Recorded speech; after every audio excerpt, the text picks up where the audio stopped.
में वो चीज नहीं है। लेकिन जैसे एक इंसानी जहन, इंसानी दिमाग है, वो तो सोचता है ना बहुत सारी चीजें। जैसे बिग बैंग के लिए एक नुक्ता दरकार है, वो नुक्ता कहीं ना कहीं तो मौजूद होगा ना, ऐसा थोड़ी कि वो कहीं मौजूद नहीं होगा और बिग बैंग हो गया। अच्छा तो उसको मैं थोड़ा सी, मैं नहीं चाहता हूँ कि आप थोड़ा सी हाँ उसको एक्सप्लेन कर दें जरा सा। जी जी। तो अच्छा। 2 पॉइंट बस यहाँ पे बहुत शॉर्ट में रखूंगा, जहाँ जहाँ तक मैंने हम्म। आपका स्टेटमेंट सुना। तो देखिए, हम्म। मतलब पहले मैं रीजनेबल पोजीशन क्या होता है वो बता दूं, कि अगर अभी हम्म। मैं चेस भाई आपसे पूछूं कि मैंने हाथ में इस वक्त क्या पकड़ के रखा है, बताइए तो मेरे हाथ में भी क्या है। अभी आप तो दिख ही नहीं रही मुझे। नहीं, मेरे हाथ में अभी क्या है, मतलब अगर आप इस कंडीशन में मैं आपसे पूछूं, तो एक हाँ। लॉजिकल और रीजनेबल पोजीशन क्या होगा आपको, कि मुझे नहीं पता, राइट, कि आपके हाथ में क्या है। हाँ, बराबर बराबर बराबर। तो कोई भी एक हम्म। इंफॉर्मेशन अगर हमारे पास नहीं होता है, देखिए साइंस कभी भी हम्म। ना 2 नंबर ही नहीं करता है। साइंस को जहां तक नॉलेज होता है वो बोलता है पता है, आगे का हम ढूंढ हाँ, रहे हैं। बराबर लेकिन बराबर। रिलीजियस रिलीजियस जो खास करके इस्लामिक जो ये है कि उस नॉलेज हम्म। गैप का इस्तेमाल करके उस गैप में जब गॉड को या फिर अल्लाह को बिठाने की कोशिश करता है, तो इसको God of the gaps fallacy बोला जाता है, लॉजिकल फैलेसी बोला जाता है। मतलब मान के हाँ, चले कि बराबर। डिस्कशन में 2 नंबरी को लॉजिकल फैलेसी बोला जाता है। ये यहाँ तक बात क्लियर है, कि जहां तक हमें नहीं ओके पता, ओके। हमारा रीजनेबल पोजीशन है, हमें नहीं पता। अब आई रीजन सही की बात बात। तो देखिए, बिग बैंग को है। इस तरीके से एक्सप्लेन किया जाता है कि एक धमाका धमाका बोलते हैं, नहीं, बिग बैंग कोई धमाका नहीं है। हाँ। अगर साइंटिफिक हम्म। एक्सप्लेनेशन देखें तो एक किसी और कंडीशन में हमारा यूनिवर्स था, वो एक्सपैंड हम्म। होना शुरू हुआ, एक मैसिव एक्सपेंशन की बात करता हाँ। है बिग बैंग। तो हाँ, अब आप बराबर सर, पूछेंगे आप सही जी, बोल रहे जी अगर आप हैं। पूछेंगे कि उस एक्सपेंशन के पीछे का रीजन क्या है, तो हमें नहीं हम्म। पता, पहली बात। और दूसरी बात, कि अगर आप बोलेंगे कि हर चीज के पीछे कुछ ना कुछ रीजन होता है, ये चीज हमारे ऑब्जर्वेबल यूनिवर्स में एप्लीकेबल है। ये जो न्यूटन के लॉज हैं, ये हमारे ऑब्जर्वेबल यूनिवर्स में एप्लीकेबल है। लेकिन हमारे ऑब्जर्वेबल यूनिवर्स के बाहर भी साइंस के लॉज सेम तरीके से काम करती है, इसका कोई प्रूफ हमारे पास नहीं है। इसके चांसेस बहुत ज्यादा है कि हमारे ऑब्जर्वेबल यूनिवर्स के बाहर साइंस के लॉज जो है अलग तरीके से काम करते हो, जो हमें नहीं पता। क्योंकि अगर आप एकदम क्वांटम जोन में जाके देखेंगे ना, एकदम क्वांटम मतलब जो साइंस है, क्वांटम जोन में जाके देखेंगे, एकदम क्वांटम लेवल पे जाके आप देखेंगे, तो वहां पे जो सूक्ष्म कण होता है, वो कुछ कुछ कण अपने आप बनते हैं, अपने आप बर्बाद होते हैं विदाउट एनी रीजन। तो इससे हमें एक आइडिया मिलता है कि ऑब्जर्वेबल यूनिवर्स के बाहर साइंस के लॉज इसी तरीके से काम करेंगे कि हर चीज के पीछे कुछ ना कुछ रीजन है। ऐसा जरूरी नहीं है, यहां तक हमारा नॉलेज है। जी चेस भाई। ठीक है सर, आपकी पूरी बात से मैं इत्तेफाक करता हूँ, लेकिन एक इंसानी जहन होने के नाते, मतलब मुझे, मेरे अंदर सोचने समझने की सलाहियत है ना, तो उस बेस पे मैं ना साइंस के पीछे जा रहा हूँ, ना मैं धर्म के लेवल पे बात कर रहा हूँ। मैं एक बात समझने के लिए बात कर रहा हूँ। जैसे आपने अभी बताया कि क्वांटम लेवल पे जो वो रहते हैं, समझ, एटम रहते हैं जो, वो खुद जी ब जी खुद बनते हैं ऑटोमेटिक। तो उसके जी। लिए स्पेस की जरूरत है ना सर, उसके लिए जरूरत। जरूरत है।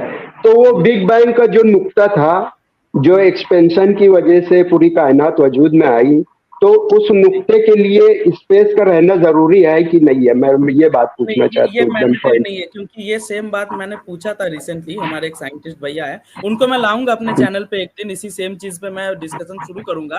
तो आप जो एक काम कर सकते हैं कि मेरा वो जो चैनल है उसको सब्सक्राइब करके रख सकते हैं। उस चैनल पे मैं हाँ, इस कर चीज चुका हूँ मैं पे वो। एकदम एकदम स्टार्टिंग से इस पे बातचीत हम शुरू करेंगे। क्योंकि देखिए, मैं हम्म। साइंस का स्टूडेंट नहीं हूँ, लेकिन जहां तक मैंने उनसे सुना है और मैंने रिसेंटली पढ़ना स्टार्ट किया है ना, तो वहां पे हम जिस तरीके के स्पेस बोलते हैं, मतलब मान के चलिए एक बलून को आप फुलाते हैं, तो एक स्पेस होता है, तभी हम्म। वो बलून फूलता है। लेकिन हाँ फिर। हम जब ऑब्जर्वेबल यूनिवर्स के बाहर का जो स्पेस की बात करते हैं ना, तो वहां पे एक तरीके हम्म। के रेडिएशन की बात वो लोग करते हैं, उनका उसका प्रॉपर एक्सप्लेनेशन उनके पास है। तो इस पे हम आगे बातचीत करेंगे फिलहाल, क्योंकि आज का टॉपिक थोड़ा सा अलग है चेस भाई, और ये बहुत हम्म। लंबा डिस्कशन की बात है। क्योंकि शॉर्ट टर्म में ऐसे डिस्कशन करेंगे ना, तो बहुत मिस इन्फॉर्मेशन जा सकता है। तो मैं आपसे रिक्वेस्ट करूंगा हाँ। कि आज जितना मैंने कहा यहाँ तक, आप बस यहाँ तक का हम्म। थोड़ा याद रखिए। आगे का डिस्कशन हम जब अमित दा जुड़ेंगे हमारे साथ, तो उनके साथ करेंगे, ठीक है।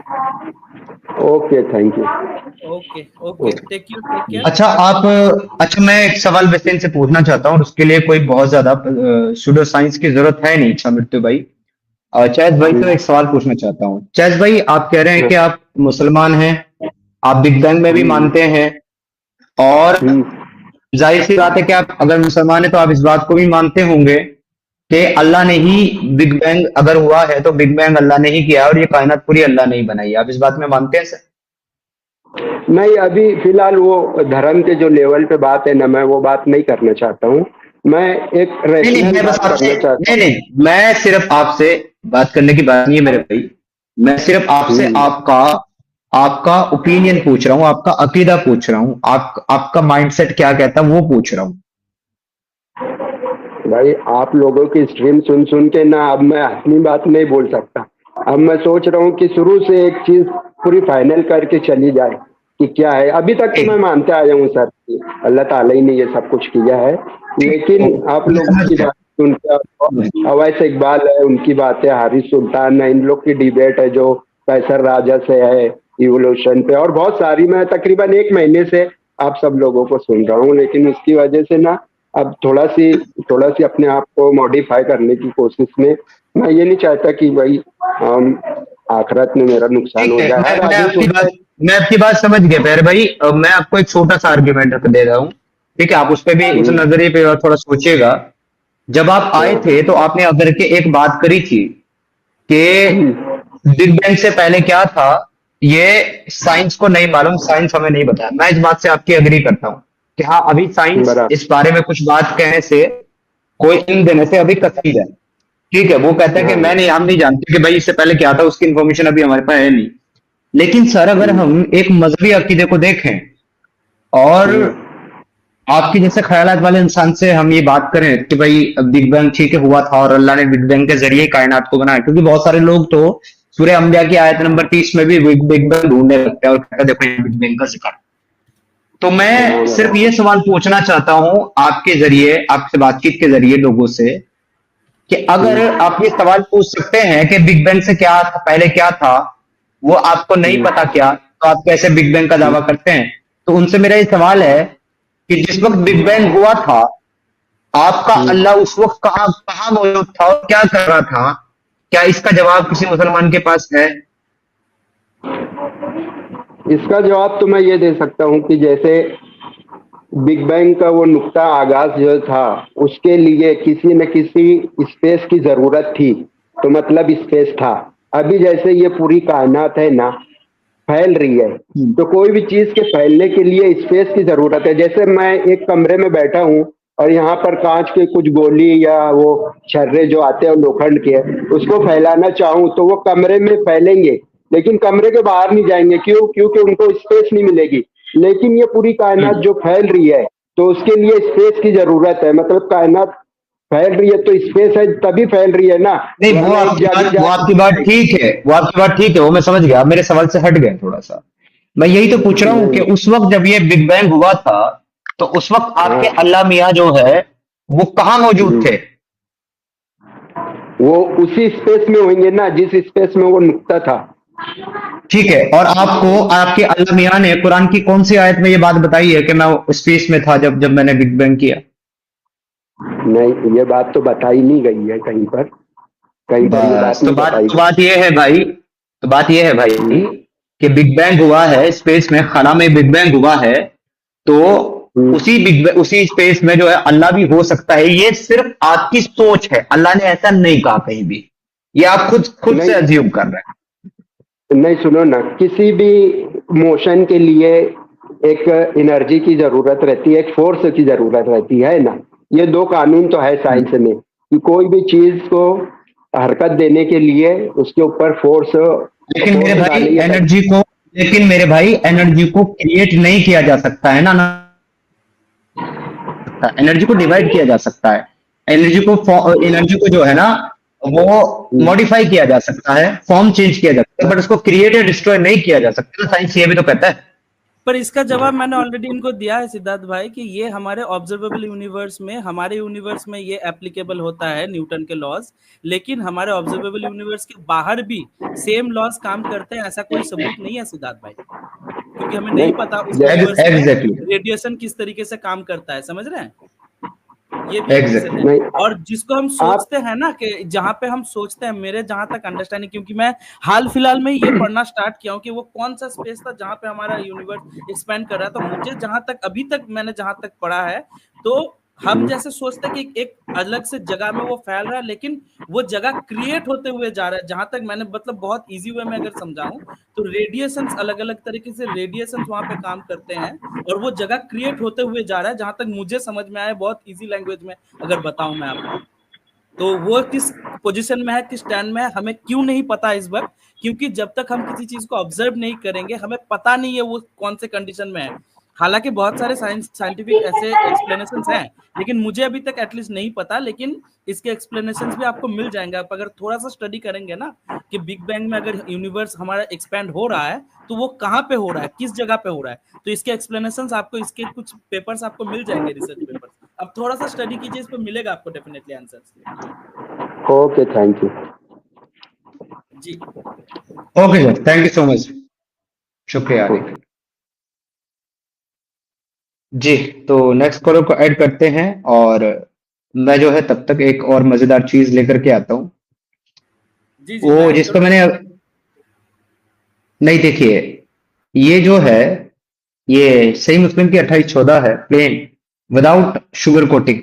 ठीक है सर, इसमें क्या लिखा हुआ है आप देखिए, वही सेम हदीस है लेकिन वो शुगर कोटेड है वहां पर, और यहाँ पर एक्सप्लेन करके पूरा लिखा गया है। Abdullah ibn Masud reported, did the messenger of Allah सल्लल्लाहु अलैहि वसल्लम, peace and blessing be upon him, said, each one of you has a devil companion from the jinn over him.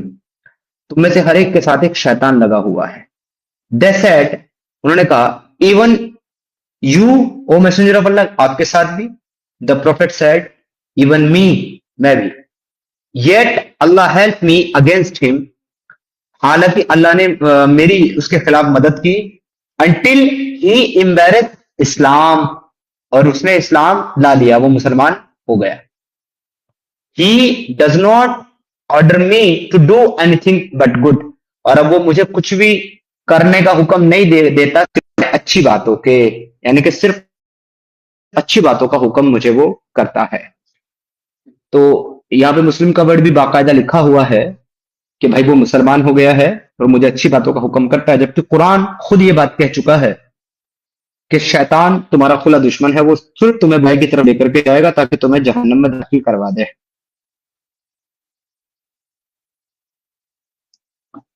Ji sir, और वही वही कुरान जो है ये कहता है कि, लेट मी ओपन, ये चैप्टर नंबर 17 की वर्ड्स नंबर यहां पर 60, ये कहती है, मेरे सच्चे बंदों पर तेरा कोई काबू और बस नहीं, तेरे रब का तेरा रब कारसाज करने वाला काफी है। यानी कि शैतान की से बात हो रही है यहां पर, और शैतान को कह रहा है अल्लाह, इनमें से तू जिसे भी अपनी आवाज से बहका सकता है बहका ले, और उन पर अपने सवार और प्यादे चढ़ा ले, और इनके माल और औलाद से अपना भी साझा लगा ले, और उन्हें वादे दे ले, और उनसे जितने भी वादे शैतान के होते हैं सब सब सरासर फरेब है। आगे कहता है, मेरे सच्चे बंदों पर तेरा कोई काबू और बस नहीं चलेगा। तो सर, शैतान का जो जोर है वो अल्लाह के सच्चे बंदों पर नहीं चलता। ये दो बातें आ गई हैं, एक तो मोहम्मद का शैतान मुसलमान हो गया, उसे अच्छी बातों का हुक्म करता है, दूसरा ये कि शैतान का जो असर है वो नेक बंदों पे नहीं चलता। तो सर, जादू जो एक शैतानी अमल है, जो कुफ्र है, वो मोहम्मद के ऊपर कैसे हो गया? सिर्फ इतना सा प्लेन सिंपल क्वेश्चन है मेरा, लेकिन कोई भी मुसलमान जो है इसका जवाब देने के लिए तैयार नहीं है।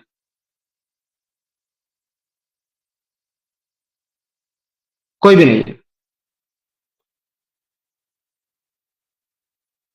सिर्फ जलेबियां बनवा लो इनसे।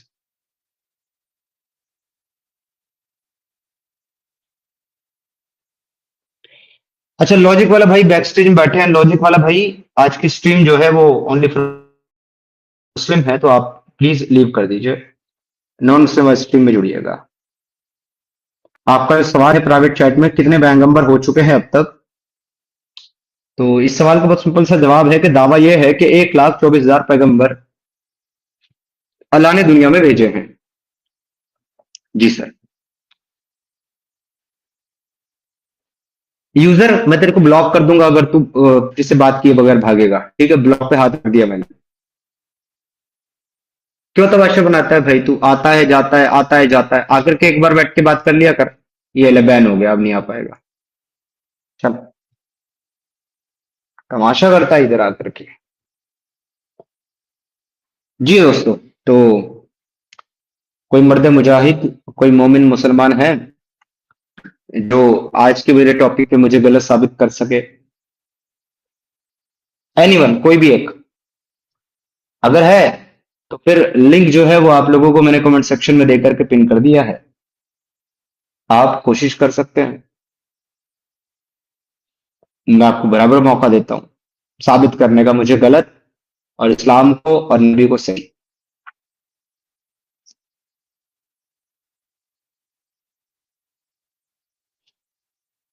हेडफोन साहब कह रहे हैं सिद्धार्थ भाई कोई मुस्लिम नहीं तो नॉन मुस्लिम करो। नहीं सर, नॉन मुस्लिम के लिए ऑलरेडी स्ट्रीम करते हैं हम लोग सेपरेट। मुस्लिम स्ट्रीम में सिर्फ मुस्लिम को ही लेंगे, वरना अपना टॉपिक जो है वो कवर करेंगे। अभी हमारे पास बहुत सारा कंटेंट बाकी है आज के टॉपिक से के रिलेटेड, उस पर बात करेंगे हम लोग।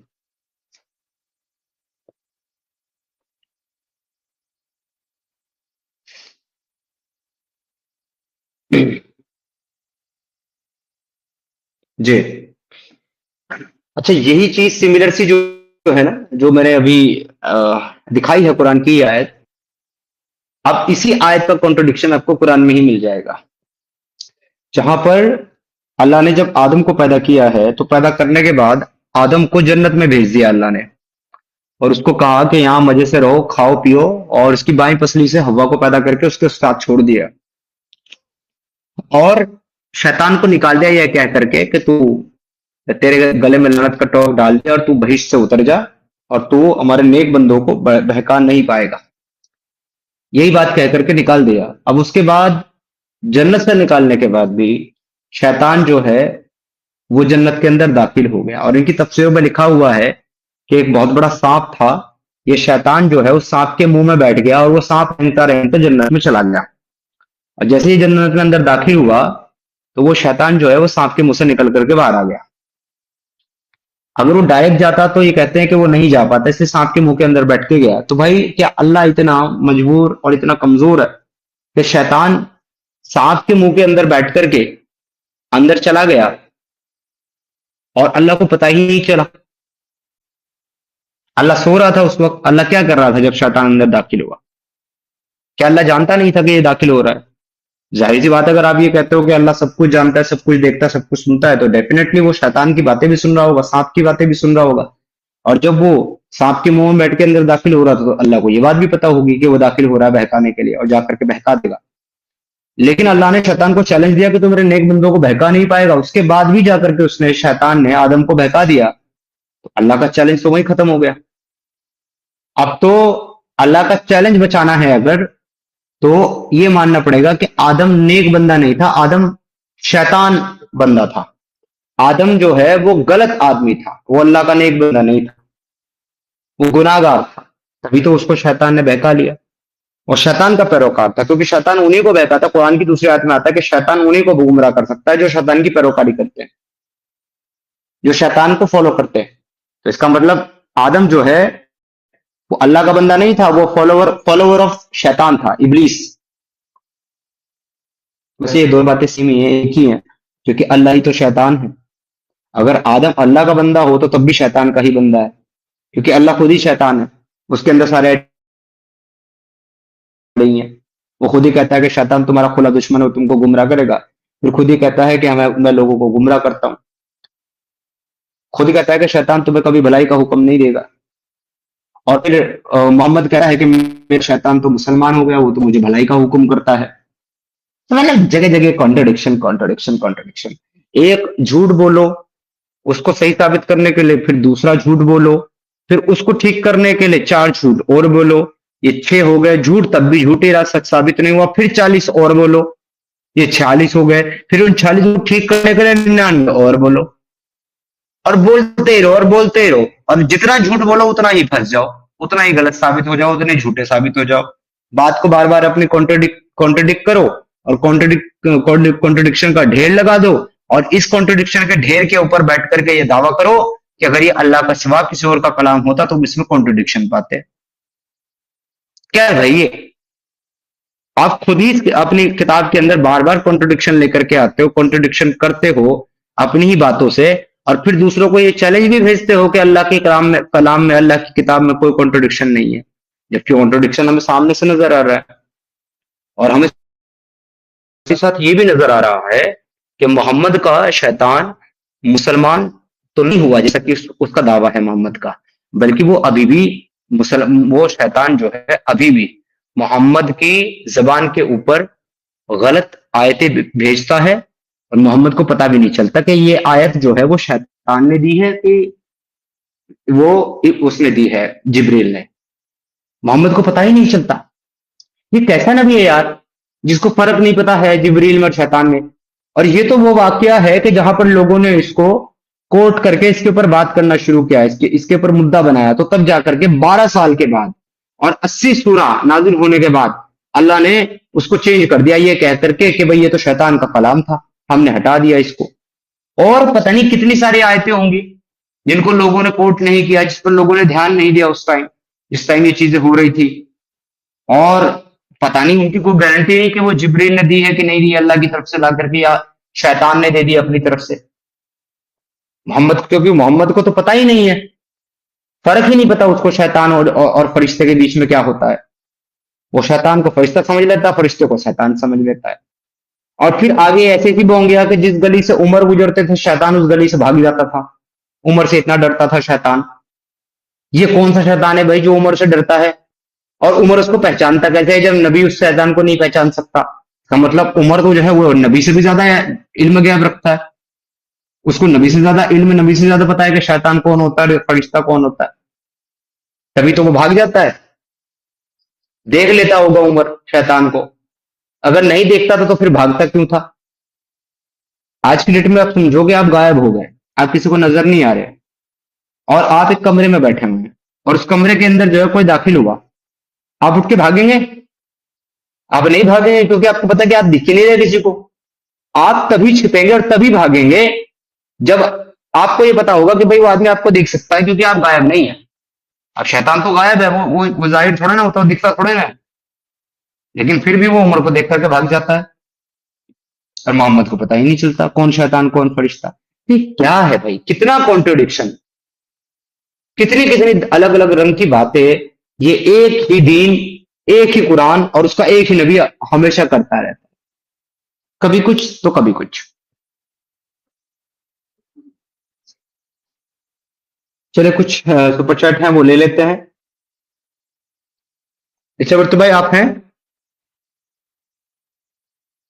हाँ सिद्धार्थ भाई मैं हूं ना, बोलिए। मैं कह रहा था कुछ सुपर चैट हैं वो ले लेते हैं। हाँ प्लीज। न्यू आरजे भाई thank you so much for your 40 rupees contribution. Guruji छोटा सा दक्षिण एक्सेप्ट करें, बहुत बहुत धन्यवाद भाई आपका, शुक्रिया आपके कॉन्ट्रीब्यूशन के लिए। और फ्लावर गार्डन साहब thank you so much for your $1 super sticker. Axeman भाई thank you so much for your 100 rupees contribution. जय श्री राम भाई आपको भी। अतुल भूत साहब धन्यवाद आपके 40 रुपीज कॉन्ट्रीब्यूशन के लिए। जय श्री राम सभी को, हैप्पी दिवाली एडवांस सभी को, thank you so much sir. Diwali पर वैसे स्ट्रीम हम करेंगे अगर टाइम हुआ तो। दादा साहब बहुत बहुत शुक्रिया आपके 40 रुपीज कॉन्ट्रीब्यूशन के लिए। What is the difference between Saima and Saira? Saima, ये वाली साइमा की आप अगर आप बात करें जो आती है, तो इसका डिफरेंस तो मैं तभी बता पाऊंगा जब आप मुझे बता पाएंगे कि किस सायरा की आप बात कर रहे हैं। क्योंकि सायरा अगर इस्लामिक पर्सपेक्टिव में देखते हो तो सायरा तो जो है वो सायरा नहीं, सारा इब्राहिम की बीवी है, ठीक है जी। वैसे उसका बिब्लिकल नेम सारी है और इस्लाम में उसका नाम सारा है। तो ये सायरा कौन है? I don't know Dada Saheb, मैं डिफरेंस कैसे बताऊं? जॉन 336 साहब बहुत बहुत शुक्रिया आपके 40 रुपीज कॉन्ट्रीब्यूशन के लिए। Real Christianity expose by ex Muslim अल्लामा justice. Thank you so much sir, बहुत बहुत शुक्रिया। आरडीएक्स भाई thank you so much for your 100 rupees contribution. Radhe Radhe Siddharth भैया, notification problem. Okay sir, notification लोगों को नहीं जा रहा है शायद। हमारे एडिटर साहब तो बोलते हैं कि शैडो बैन जैसी कोई चीज नहीं होती, फिर पता नहीं लोगों को नोटिफिकेशन क्यों नहीं जाता यूट्यूब का।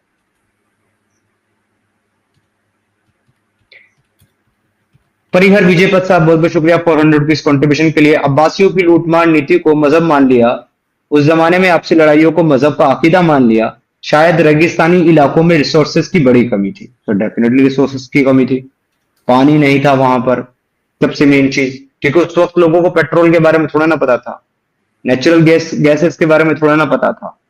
वहां उनके लिए तो जो रिसोर्सेस होते थे नेचुरल, वो या तो पानी होता था, या तो वो खजूर होते थे खेती बाड़ी उनकी, या अंगूर होते हैं, ये सब चीजें होती थी वहां पर। तो वहां पर रिसोर्सेस की तो सारी कमी थी, पानी की सबसे मेन चीज होता वो ही नहीं थी वहां पे उनके पास। जेनेवा पिगमैन साहब बहुत बहुत शुक्रिया आपके $2 कॉन्ट्रीब्यूशन के लिए, thank you so much for your contribution. Nasadiya Sukta big bang और कुरान पे प्लीज बात करें। नासदिया सूक्त, असल नासदिया सूक्त के बारे में मुझे ज्यादा इन्फॉर्मेशन जानकारी नहीं है, तो मैं बिना नॉलेज के तो बात नहीं कर सकता उस चीज के ऊपर। सुन्नत मौका सुन्नत मौका मतलब मौका मिले तो पढ़ने का एग्जैक्टली पीडी भाई, वेरी वेल सेड, सुन्नत मौका।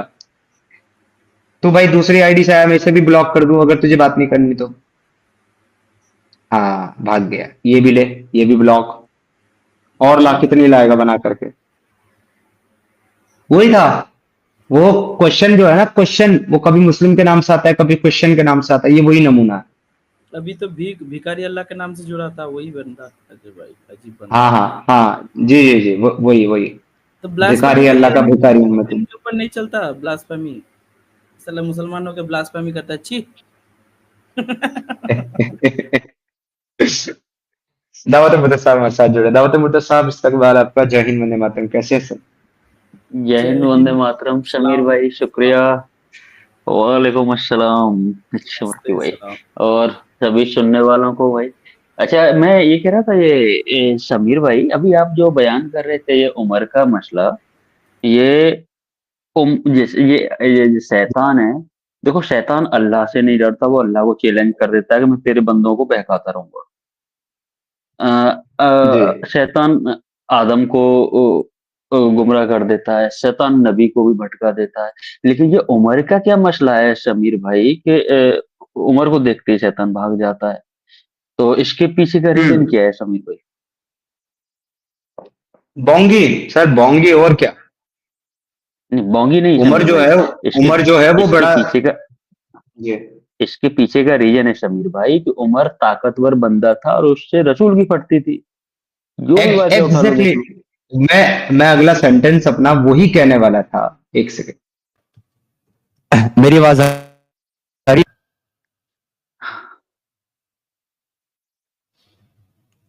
दावत मुर्तज़ा भाई आवाज आ रही है मेरी? हाँ, आ रही है समीर भाई, आपकी आवाज में थोड़ा सा इको आ रहा है।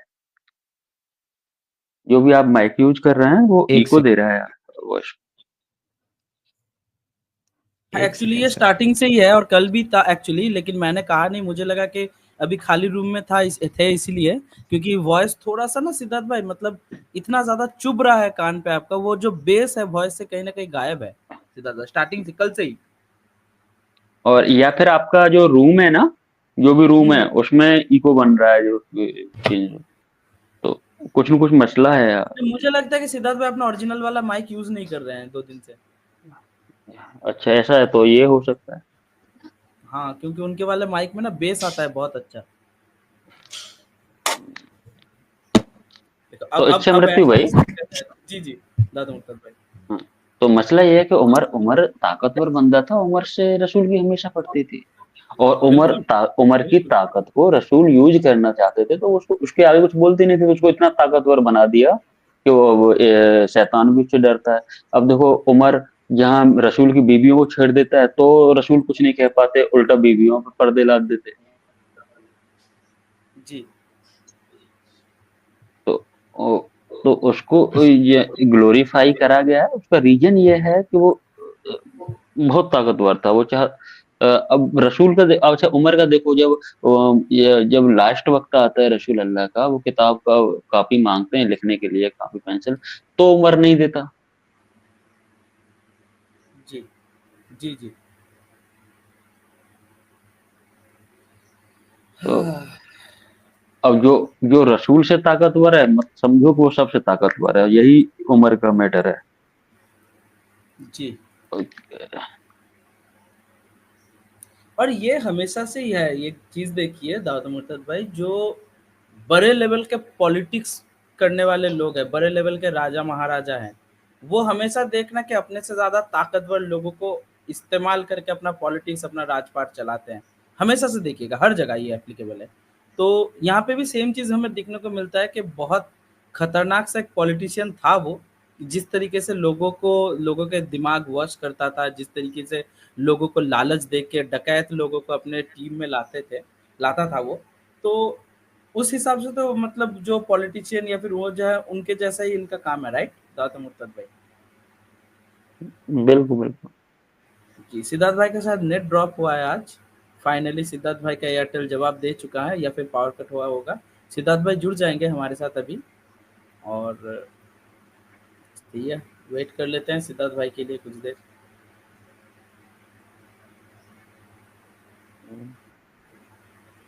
अच्छा, कमेंट जिहाद जबरदस्त चल रहा है भाई आपका कमेंट सेक्शन में। हाँ, ये ये तो कौन है ये? चलता है। आफरीन, आफरीन इस्माइल, ये इस्लाम 100% ट्रू। आ भाई, गए। इधर आके क्यों नहीं बात करते हो? स्ट्रीम में आके बात करो ना यार, कमेंट की बजाय। बाकी सब सुन। लोग समझेंगे, हम भी समझेंगे। जी। और अभी 768 लोग सुन रहे हैं, और एक नंबर इधर उधर हो जाता तो मुसलमानों का लकी नंबर हो जाता। 768 लोगों को मैं बताना चाहूंगा कि दाऊद मुर्तद भाई, मेरा भी चैनल ओपन हो चुका है कल, और कल मेरी पहली स्ट्रीम थी। और जी, और मुबारक हो भाई, हमारे, बहुत बढ़िया। Thank you, thank you. और हमारे मॉडरेटर भाई लोगों को मैं बोलूँगा कि प्लीज़, अगर रिक्वेस्ट करूँगा कि चैनल का लिंक दे दें यहाँ पे, तो वो लोग आके मतलब अभी 750 से ज़्यादा लोग सुन रहे हैं, तो वो सब्सक्राइब कर सकेंगे जिन्होंने नहीं किया। और दावत मुर्तद भाई, आप आया कीजिएगा लाइव पे, उस वाले लाइव पे भी, ताकि हम जो है बातचीत कर सकें, गुफ्तगू कर सकें। दावत मुर्तद भाई, आपको इनविटेशन रहा। अरे, आपके इनविटेशन पे थोड़े ना आएंगे हम, तो भाई ऐसे ही आ जाएंगे। आप इनविटेशन नहीं दोगे तो क्या हम आएंगे बिल्कुल बिल्कुल। नहीं? अब जैसे ही टाइम मिलता है इससे मतलब भाई मैं आ जाता हूँ यार, थोड़ा काम धंधे भी रहते हैं तो इतना कभी कभी पॉसिबल नहीं हो पाता। हम्म, जी। तो यही है। तो अच्छा, समीर भाई ड्रॉप ही हो गए हैं? समीर भाई आ जाएंगे अभी।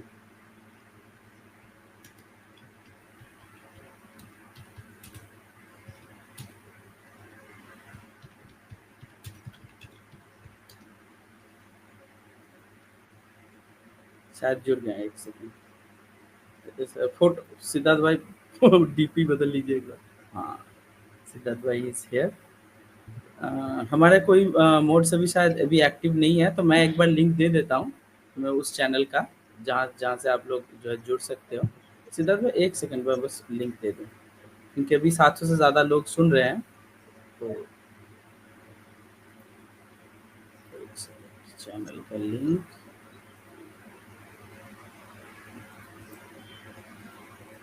अच्छा सिद्धार्थ भाई, आपके यहाँ से कमेंट करूंगा तो लोगों को लिंक दिखेगा ना, मतलब लोग तो लिंक को यूज कर पाएंगे, राइट? यहाँ से मैं अगर दे दूं स्टीम ऐड के अंदर से, आप लोग देखिए, मैंने लिंक दे दिया ऑलरेडी। क्यों नहीं?